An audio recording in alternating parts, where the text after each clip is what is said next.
सोनल जी, क्या कर रही हो? कहाँ रहती हो तुम फ़ोन भी नहीं करती हो आजकल। बहुत बिजी रहती हो क्या? सोनल जी, एक शायरी सुनाऊं क्या?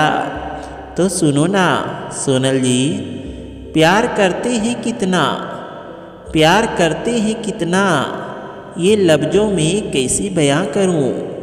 बस इतना कहना है कि सोनल जी, बस इतना कहना है कि तुम मेरे रगों में बसी हो, तुम मेरे रगों में बसी हो।